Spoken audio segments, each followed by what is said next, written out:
எதை எப்படி எங்க நம்ம குழந்தைகளுக்கு சொல்லிக் கொடுக்கணுங்கிறதுக்கு இந்த 777 ரூல்ஸ் உங்களுக்கு ரொம்ப ஹெல்ப்ஃபுல்லா இருக்கும். 777 ரூல் ஆஃப் பேரண்டிங்ல நம்ம குழந்தைகளோட ஃபர்ஸ்ட் 7 இயர்ஸ் அவங்க கூட நிறைய விளையாடணுங்க. நெக்ஸ்ட் 7 இயர்ஸ் 7 to 14 இயர்ஸ்ல அவங்களுக்கு நிறைய புது விஷயங்களை நம்ம சொல்லி தரணும். லாஸ்ட் 7 இயர்ஸ் அதாவது அவங்களோட 14 to 21 இயர்ஸ்ல அவங்களுக்கு நம்ம அட்வைஸ் மட்டும் தாங்க பண்ணணும். குழந்தைகளோட ஃபர்ஸ்ட் 7 இயர்ஸ்ல நம்ம அவங்க கூட பிரிட்டன் ப்ளே பண்ணணும், ஸ்டோரி நரேஷன் சொல்லி கொடுக்கணும், பேசிக் பிரின்சிபல்ஸ் அண்ட் ரூல்ஸை வீட்டில் செட் பண்ணணுங்க. அதே செகண்ட் 7 இயர்ஸ்ல நம்ம அவங்களுக்கு நிறைய விஷயங்களை புதுசாக சொல்லிக் கொடுக்கணும், அவங்களுக்கு இண்டிவிஜுவாலிட்டி எடுக்க வைக்கணும், அவங்களுக்கு ஒரு ரெஸ்பான்சிபிளான பிஹேவியர் நம்ம கொடுக்கணும்.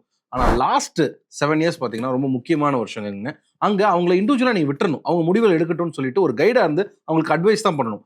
எந்தெந்த இடத்துலலாம் அவங்க வந்து ஒரு மிஸ் பேட்டர்னுக்குள்ள போகிறாங்களோ அங்கே மட்டும்தான் நீங்கள் கரெக்ட் பண்ணணும். ஸோ உங்கள் குழந்தைகளோட இந்த 3 ஸ்டேஜஸில் நீங்கள் எதை எப்படி எங்கே அவங்களுக்கு சொல்லிக் கொடுக்குறீங்கிறதா ரொம்ப முக்கியம். ஸோ இதை நீங்கள் கரெக்டாக ஃபாலோ பண்ணீங்கன்னா 21 வயசுக்கு மேலே அவங்களோட லைஃப்பை அவங்க வாழட்டும், அதை வாழ விடுங்க.